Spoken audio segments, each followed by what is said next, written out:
More income does not produce wealth. Not because earning more is wrong, not because the raises were undeserved, the promotions were misguided, or the decade of career progression was wasted. Because income and wealth are not the same mechanism. They have never been the same mechanism. And the confusion between them is the structural reason that the wealthiest decade of your working life has produced a better lifestyle and an identical financial position. The oil field and the refinery are not the same machine. An oil field extracts. It pulls crude from the ground and delivers it to the surface in whatever quantity the wells can produce. The crude is real. The extraction is real. More wells produce more crude. Better equipment produces faster extraction. Optimizing the oil field is legitimate, valuable work, and it produces exactly one thing: more crude at the surface, available for whatever comes next. What comes next determines everything. Without a refinery, a structure designed to receive crude, process it into something of higher value, and distribute that value through a pipeline that returns capital to the source, the crude does not become wealth. It becomes expenditure. It is extracted, it surfaces, and it is consumed by whatever costs are waiting at the wellhead. More extraction produces more consumption. The oil field runs harder, the crude surfaces faster, and the consumption that was already absorbing the previous volume simply expands to absorb the new volume. This is not a spending problem. This is a structural problem. The oil field has always been the working person's machine. More hours, more credentials, more promotions, more wells, the extraction increases and the crude surfaces in larger quantities, and the lifestyle that surrounds the wellhead expands accordingly. The position does not change. The structural question, where does the crude go when it surfaces, has never been answered, because the question was never asked. The wealthy have always had both machines, not because they extracted more, because they built the refinery that the extraction funds. What follows is the mechanism, not the principle. The mechanism, the precise structural difference between the oil field and a refinery, what each produces, why more of the first cannot substitute for the absence of the second, and what the conversion from extraction thinking to capital thinking actually requires. The oil field is already running. The question is whether the refinery exists. There is a moment that arrives for most people somewhere in their mid to late 30s. It is not a crisis. It is quieter than that. It arrives in the form of a calculation. Mental, half-conscious, conducted in the background while the observable life continues normally. The calculation goes roughly like this. 10 years ago, this income would have felt like a rival. This salary, this title, this monthly deposit. A decade ago, reaching this number was the goal, and now the number has been reached and exceeded, and the position that was supposed to follow the number has not followed. The lifestyle is real. The comfort is real, but the structural change, the fundamental shift in financial position that income at this level was supposed to produce, is not there. The calculation produces a conclusion that most people resist naming directly. Income was not the variable, not because earning was wrong, because earning without the structure to receive and convert what is earned produces exactly what the oil field produces without the refinery: extraction. Real extraction. Valuable extraction. Extraction that funds a life. And nothing more than that. The refinery is the missing structure, not a savings account. That is a storage tank, not a refinery, not a retirement contribution. That is a pipeline to a future position, valuable but not the same as a capital structure operating in the present. The refinery is the system that receives income, processes it into capital, and deploys that capital into positions that generate return independent of the extraction rate. The refinery is what transforms crude into something that flows through a pipeline long after the well has stopped producing. Rockefeller understood this distinction before he had the vocabulary to articulate it clearly. His ledger from the age of 16 was not a record of income. It was a record of conversion, how much crude was being extracted, how much was being consumed by the costs of extraction, and how much was reaching the refinery for processing into capital. The ledger was not tracking spending. It was tracking the conversion rate. The ratio of extraction to refinement was the number that mattered, not the income. The bridge between extraction and refinement has a name. It is not discipline. It is not budgeting. It is structural. It is the decision to build the second machine. What follows is the mechanism of that decision. Why it has not been made, what prevents it, and what the construction of the refinery actually requires. The oil field is already running. The ledger has a first entry for this mechanism, and it begins where the oil field begins, not at the well, at the belief that the well is enough. The extraction illusion is the structural conviction, held without examination, reinforced by every conventional marker of financial progress, that income growth is wealth growth, that the two variables move together, that optimizing the extraction rate is the same activity as building the capital structure, and that sufficient optimization of the first will eventually produce the second. It will not. The mechanism of the illusion is precise and must be understood exactly. When income increases, three things happen simultaneously. The first is visible. The deposit is larger. The account balance rises at month end. The arithmetic of the paycheck confirms that the extraction rate has improved. The second is structural. The lifestyle that surrounds the income expands to absorb the increase, not through recklessness, but through the natural pressure of a higher income operating inside a consumption environment calibrated to extract it. The third is invisible. The belief that the larger deposit represents progress toward a different structural position, when in fact it represents progress only within the same structural position. More crude at the wellhead, consumed by costs that have risen in proportion to the extraction rate. This is the illusion. The larger deposit feels like structural change. The account balance at the end of the month is not dramatically different from the balance at the end of the previous month at the lower income level, because the consumption that surrounds the extraction has expanded to match the extraction. But the feeling of the larger number landing in the account carries the psychological weight of progress. And psychological weight, in the absence of structural measurement, substitutes for actual change. Rockefeller identified this mechanism early. He described it in terms of the wellhead, the point at which crude surfaces and is immediately exposed to every cost waiting to claim it. Transportation costs, processing costs, labor costs, market costs. The crude that surfaces at the wellhead does not remain at the wellhead. It is claimed in sequence by every cost that has a structural right to it. What remains after the claims is the margin, and the margin is what reaches the refinery. The extraction illusion occurs when the person at the wellhead mistakes the gross extraction for the margin. When the salary figure, the total crude surfacing, is treated as the variable that determines wealth, rather than the margin, the portion of crude that survives the wellhead costs and reaches the refinery for conversion. At most income levels across most financial lives, the margin is smaller than the extraction rate suggests it should be. Not because the extraction is inefficient, because the costs waiting at the wellhead are structural. They expand with the extraction rate. They are reinforced by every social and commercial system that surrounds the income, and they have a natural gravitational pull on any crude that surfaces without a predetermined destination. The crude that does not reach the refinery does not wait at the wellhead. It is consumed. There is a specific arithmetic to the extraction illusion that must be stated precisely, because the feeling of the illusion is not sufficient to reveal its cost. The cost is calculable. Consider a salary progression from $65,000 to $110,000 over 10 years, a career trajectory that represents genuine achievement, real skill development, and sustained professional progression. The gross extraction has increased by $45,000 annually.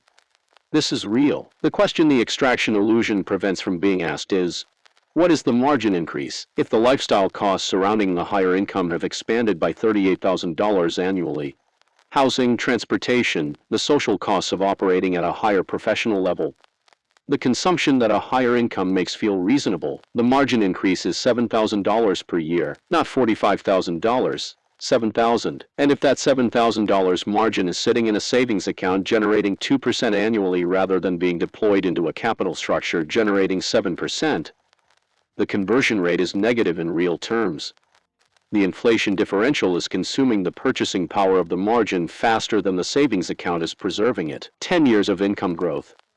Zero structural change in the capital position. The oil field produced more crude. The costs at the wellhead consumed more crude. The refinery received the same margin, or less, in real terms, that it would have received at the lower extraction rate. This is the arithmetic of the extraction illusion. Not a moral failure. Not a discipline failure, a structural one. The illusion does not persist because people are careless. It persists because the measurement being applied, income level, is the wrong measurement. The correct measurement is the conversion rate. What proportion of the extraction reaches the refinery, and at what return does the refinery deploy it? That measurement requires a different ledger than the one most people keep. The standard financial ledger records income and expenditure. The Rockefeller Ledger records extraction and conversion. The difference between those two ledgers is the difference between the oil field and the refinery, between measuring what surfaces at the wellhead and measuring what reaches the capital structure for deployment. The extraction illusion ends the moment the second ledger replaces the first, not because the income changes, because the measurement changes. And the measurement determines what is optimized. Optimize income. More crude at the wellhead, consumed by proportionally expanded costs. Optimize the conversion rate. The margin narrows the wellhead costs, the refinery receives more. The capital position begins to grow at a rate that income alone was never capable of producing. The well does not build wealth. The conversion rate does. The first chapter of the ledger closes with the structural question that the extraction illusion has prevented from being asked for the entire length of the working career it has governed. Not, how do I earn more? But what proportion of what I earn is reaching the refinery? Return to the oil field. The extraction is real. The wells are running at higher output than they have ever run. The crude is surfacing in larger quantities than the income of 10 years ago could have produced. And yet the ceiling is visible. The structural limit that no additional well, no additional optimization of the extraction rate, no further increase in the volume of crude surfacing at the wellhead can move. The ceiling is not an income level. It is a structural property of the extraction model itself. The income ceiling is the point at which the oil field, however optimized, reaches the limits of what extraction can produce as a mechanism for building capital. Not a number on a salary scale. A structural boundary built into the nature of extraction as an activity, the fact that extraction requires your presence, your labor, your continued operation of the well, and returns to you in direct proportion to your input in a relationship that cannot compound because the input cannot compound. The oil field does not run when you are not running it. This is the structural definition of the income ceiling. Not the glass ceiling of professional progression, a real phenomenon but a different one. The structural ceiling of the extraction model. The limit that exists because labor income is linear, presence-dependent, and bounded by the finite supply of the input it requires. Your time is finite. Your presence is finite. The hours available for extraction are bounded by the same constraint that bounds every human being's extraction capacity. 24 hours per day, a finite number of productive years, a physical and cognitive capacity that does not increase proportionally with the income it generates. The ceiling is not set by the employer or the industry or the economy. It is set by the nature of the input. Rockefeller identified this ceiling at an age when most people have not yet begun to suspect it exists. He recognized that the oil field, his own labor, his own presence, his own extraction capacity, had a ceiling that was visible from where he stood, and that the ceiling was not high enough to produce what he intended to build. The refinery was not a supplement to the extraction. It was the solution to the extraction's structural limit. The income ceiling manifests in a specific and recognizable way for the person who has spent a decade optimizing their extraction rate. The income grows through promotions, through credential accumulation, through the natural progression of a career that rewards sustained performance. The growth is real and is recognized as real. And at some point in the progression, different for different careers but present in all of them, the rate of income growth begins to slow, not to stop, to slow. The next promotion requires more than the last one required. The salary increase that once came annually now requires a significant career event to trigger. The extraction rate, which once seemed to have no ceiling visible from the current position, reveals a ceiling that was always present but only becomes apparent when the distance to it closes. This is not failure. It is the structural property of the extraction model operating correctly. The model has limits. The limits become visible as the model is optimized toward them. The person who has never questioned the model interprets the slowdown as a personal limitation, insufficient performance, insufficient ambition, insufficient something. The person who understands the income ceiling interprets it correctly, as evidence that the extraction model has been optimized to near its structural limit, and that further optimization of the same model will produce diminishing returns. More wells in the same field. The field has geology. The geology has limits. More wells eventually encounter the same limited deposit from more angles. They compete with each other for the same crude, each one producing less than the one before it because the field's capacity has not expanded. The income ceiling is the geology. It does not expand because the drilling is more sophisticated. It is a fixed structural property of the model, and the model is extraction. The ceiling has a second dimension that the single career model conceals. Multiple income streams, the second job, the consulting arrangement, the side project, are not refineries. They are additional wells in adjacent fields. The extraction model is replicated, not transcended. The additional crude surfaces. The additional costs surface alongside it. Time costs, attention costs, the coordination costs of managing multiple extraction operations simultaneously. The margin on the additional extraction is frequently narrower than the margin on the primary extraction because the additional wells are smaller, less optimized, and drawing on the same finite input, your time and presence, that the primary well already claims the majority of. Additional wells do not raise the ceiling. They excavate more aggressively beneath it. The income ceiling is not a problem that yields to harder extraction. It yields to one thing: the construction of a mechanism that generates return independent of the extraction rate. The refinery, the capital structure that receives the margin from the extraction, converts it into deployed positions, and generates return from the positions rather than from the continued operation of the wells. The ceiling that extraction cannot break, capital structure breaks by making it irrelevant, not by removing it, by building above it. The oil field continues to run. The extraction continues to produce margin. But the margin now reaches a refinery that converts it into a position generating return at a rate the extraction alone was structurally incapable of producing. The ceiling of the extraction model becomes the floor of the capital model, the baseline income that funds the conversion rate while the refinery builds toward the point at which its own output exceeds the extraction's contribution. That is when the ceiling disappears, not when the income grows past it. When the refinery's output grows above it. The second chapter of the ledger records the ceiling not as a failure but as a structural fact, a property of the extraction model that was always present and is now, for the first time, correctly named. The ceiling is real. The refinery is the answer to it, not because the refinery removes the ceiling, because the refinery renders it structurally irrelevant. The oil field is still running. It has always been running. It ran through the early career years when the extraction rate was modest and the crude that surfaced was almost entirely consumed by the costs of the life surrounding it. It ran through the middle years when the extraction rate improved and the crude volume increased and the consumption expanded in proportion and the structural position remained identical to what it was at the lower extraction rate. It is running now, producing, surfacing, delivering crude to a wellhead that has always had more costs waiting at it than crude arriving. The field is not the problem. The field never was. The problem was the absence of the second machine, the refinery that was never built. Not because the resources to build it were absent, the crude was always surfacing. Because the structural decision to divert a portion of the crude from the wellhead cost toward refinery construction was never made. Not from laziness.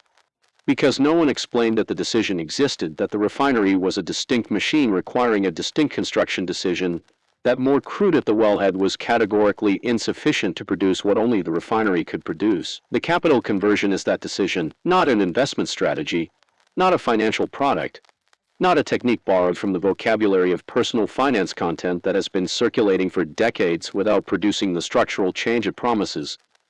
A structural decision. The decision to build the second machine, to divert a portion of the extraction toward refinery construction, and to operate the refinery according to the principles that determine whether it produces the output it is designed to produce. The decision has three components. They are sequential. They are load-bearing in sequence. Each one creates the structural condition that makes the next one viable. The sequence cannot be reversed or compressed. The first component, establishing the conversion rate. The refinery does not build itself from whatever crude remains after the wellhead costs have been satisfied. This is the first and most critical structural decision of the capital conversion, and it is the decision that most clearly distinguishes the extraction model from the capital model at the operational level. In the extraction model, the margin is what survives the wellhead costs. In the capital model, the conversion rate is determined before the wellhead costs are calculated. The crude is divided at the source. A predetermined percentage is directed toward the refinery, and the wellhead costs are funded from what remains. The distinction is not semantic. It is mechanical. When the conversion rate is determined after the wellhead costs expand to consume the available crude, and the conversion rate is whatever the wellhead costs happen to leave behind, which, as the arithmetic of the extraction illusion demonstrated, is frequently close to zero in structural terms. When the conversion rate is determined before the wellhead costs are bounded by the crude available after the conversion allocation. They do not expand to consume the full extraction because the full extraction is not available to them. Rockefeller established his conversion rate at 16, not at a sophisticated level, at a level that was structurally possible from a $3.50 weekly income. 10 cents of every dollar directed toward capital construction before any other cost was calculated. The absolute amount was irrelevant. The rate was the mechanism. The rate established that refinery construction was the first claim on every unit of crude that surfaced, not a residual activity funded by whatever the wellhead happened to spare. The conversion rate for the capital conversion is not prescribed here. It is a structural decision that depends on the margin available after the minimum viable wellhead costs. The costs that are genuinely fixed and genuinely irreducible have been identified with precision. The minimum viable wellhead costs are not the current wellhead costs. The current wellhead costs include the lifestyle expansion that the extraction illusion produced, the consumption that grew to match the extraction rate and now presents itself as necessary when it is, in significant portion, structural accommodation to the higher extraction rate. Identifying the minimum viable wellhead costs requires the ledger that Chapter 1 described, not the income and expenditure ledger, but the extraction and conversion ledger.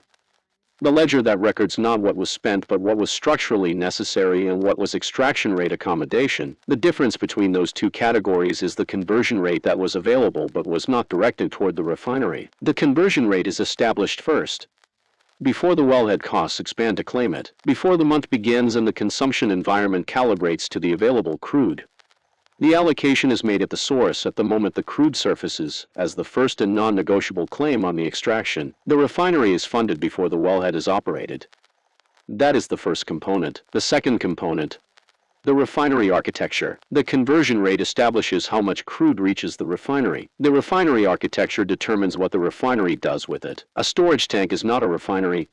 Capital held in a savings account at any interest rate below the real return available from correctly positioned deployment is crude in a tank, not crude in a refinery. The tank preserves the crude. The refinery transforms it.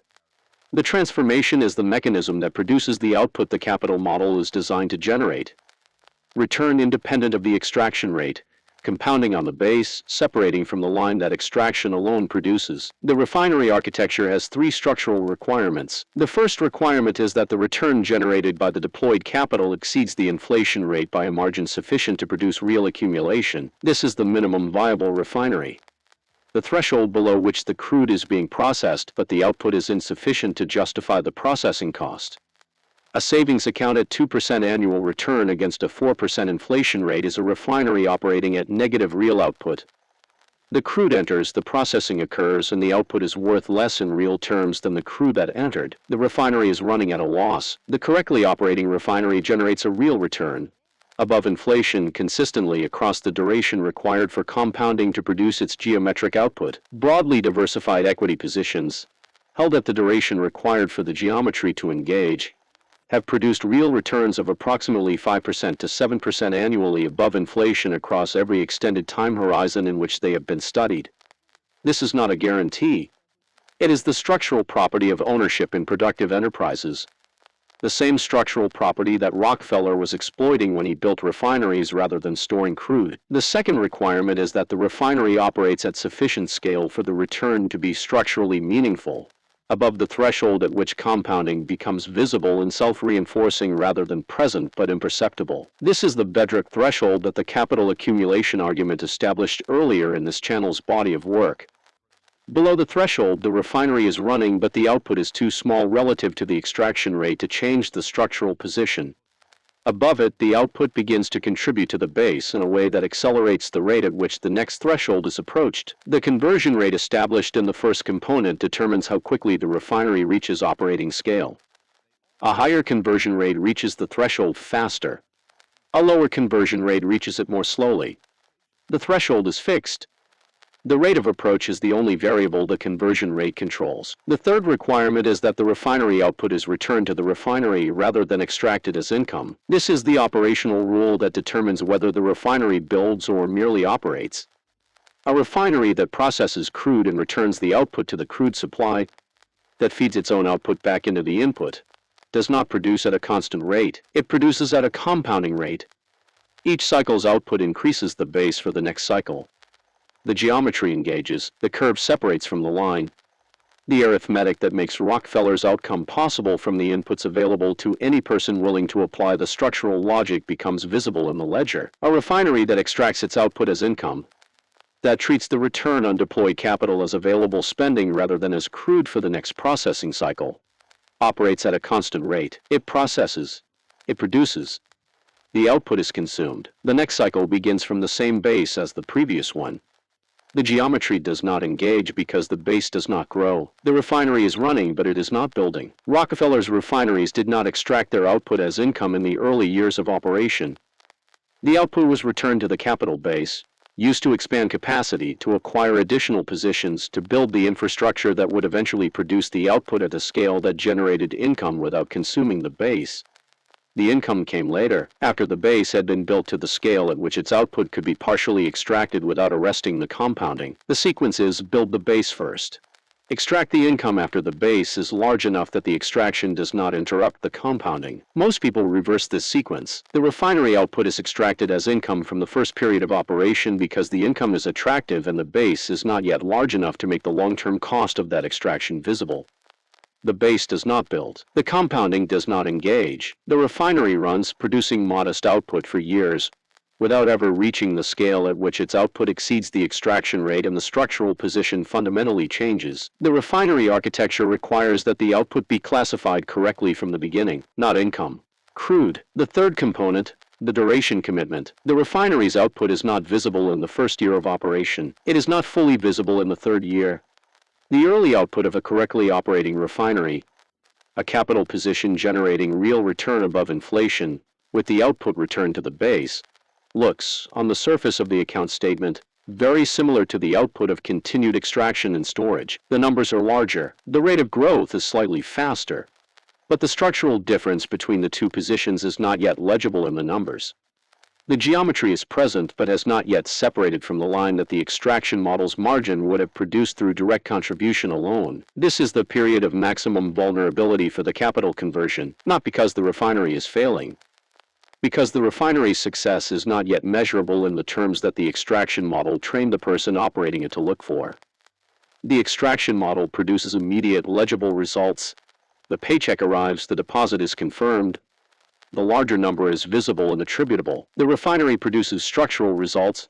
The base grows, the return compounds on the base, the geometry builds beneath the surface of the statement, that are not immediately legible and not attributable to any single moment of action. The duration commitment is the structural decision to operate the refinery through the period of illegibility, the years before the geometry is separated visibly from the line, without interrupting its operation in response to the conditions that make it feel unproductive. Rockefeller described this as the most difficult structural discipline available to a person building capital, not because it requires physical effort, but because it requires the sustained operation of a mechanism whose output is invisible precisely when the faith required to continue operating it is most tested. The market corrects and the refinery's current statement value declines and the extraction model's immediate legibility looks, in that moment, like the more rational choice. The emergency arrives and the refinery's capital is accessible and the cost of accessing it. The interrupted compounding, the base that does not grow, the geometry that must restart from a lower point, is not visible in the same immediate way that the emergency's pressure is visible. The duration commitment is not patience in the psychological sense, the capacity to wait without discomfort. It is the architectural decision that was described in the 5 laws, the structural construction of a financial life in which no short-term condition can reach the long-term position and extract it prematurely. The emergency reserve is established before the refinery is built, so that the emergency does not fund itself from the refinery's base.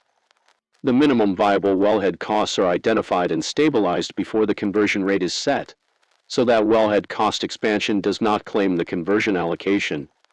The duration commitment is built into the architecture, not held in place by willpower. Architecture is more durable than willpower. The refinery that is architecturally protected from interruption runs for the duration required. The refinery that is protected only by the operator's commitment to patience runs until the first condition that tests that commitment, and conditions that test it will arrive reliably at the moments when the refinery's output is most invisible and the cost of interruption is most difficult to calculate. Build the architecture first, then commit to the duration. The duration commitment closes the three components of the capital conversion, because the conversion rate and the refinery architecture are structurally meaningless without the duration that allows the geometry to operate. The oil field can run for 30 years and produce no wealth if the refinery receives the margin for only 3 of those years before being interrupted. The compounding that 30 years of uninterrupted operation would have produced is not available from the first 3 years of operation plus 27 years of extraction without conversion. Duration is not additive in the capital model.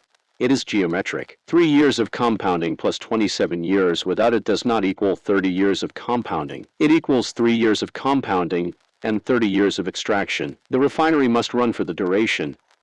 The architecture ensures the duration. The duration produces the output that the extraction model, however optimized, however sustained, was structurally incapable of producing. The oil field and the refinery have both been described now, not as metaphors that illuminate a general principle, as structural mechanisms with specific operating requirements, specific outputs, and a specific relationship between the two that determines whether a financial life produces income or capital. The repositioning is not a plan. It is the structural recognition of where the current position sits relative to the mechanism that produces the outcome the extraction model promised and could not deliver. The current position is this: the oil field is running. It has always been running.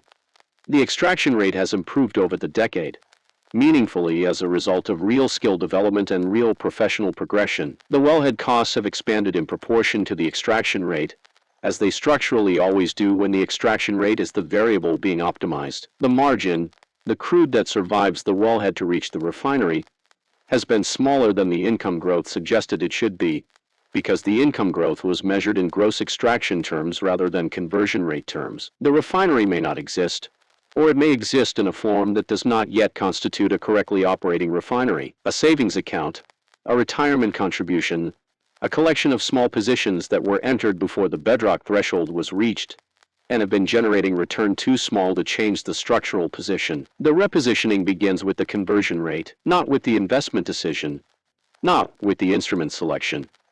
With the conversion rate, the structural decision that determines what proportion of the extraction reaches the refinery before the wellhead cost can claim it. This decision precedes every other decision in the capital conversion because it is the decision that makes every other decision possible. Without a conversion rate established before the wellhead costs, the refinery receives only residual crude. Residual crude does not build a refinery to operating scale. It maintains a storage tank. The conversion rate is followed by the refinery architecture, the identification of positions that generate real return above inflation at sufficient scale to approach the operating threshold, with the structural commitment to return the output to the base rather than extract it as income. The architecture is followed by the duration commitment, the structural protection of the refinery's operation from the conditions that will arrive to interrupt it, built into the financial life before those conditions appear rather than improvised in response to them. This is the sequence, not a new sequence, the sequence that has produced every durable capital position that the extraction model alone was incapable of producing. Rockefeller's sequence. Available before he applied it, available during the 60 years he applied it, available now that it can be applied at any income level to any extraction rate that produces a margin above the minimum viable wellhead costs. The oil field does not stop running, it funds the refinery. The refinery does what the oil field cannot. The mechanism is complete, not the implementation, the mechanism. The structural understanding of what the oil field produces and what it cannot produce. The precise identification of the income ceiling is a structural property of the extraction model rather than a personal limitation. The three-component sequence of the capital conversion and what each component requires structurally rather than aspirationally. The working life that preceded this understanding was not wasted. The oil field ran. The extraction was real. The crude that surfaced funded a decade of life at a level that the income of 10 years prior could not have funded. The career progression was genuine. The skill development was genuine. None of it was wrong. It was optimizing the wrong variable, not from ignorance in the pejorative sense, from the absence of the structural framework that distinguishes the oil field from the refinery, that names the two machines as distinct, describes what each produces, and identifies the conversion decision as the structural act that separates the people who build capital from the people who build income.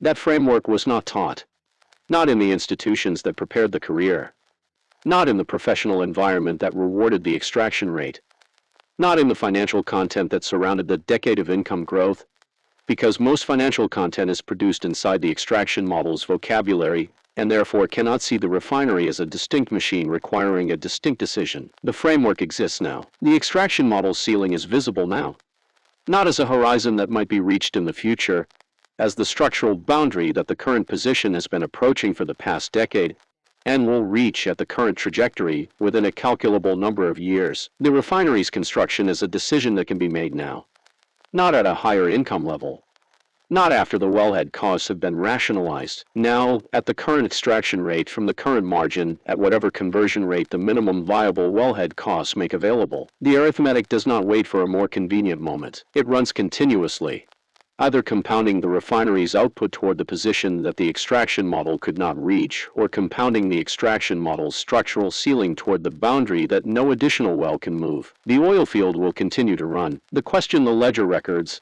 the only question it has ever recorded, is whether the refinery is running beside it. The crude is at the wellhead. The refinery is either being built or it is not.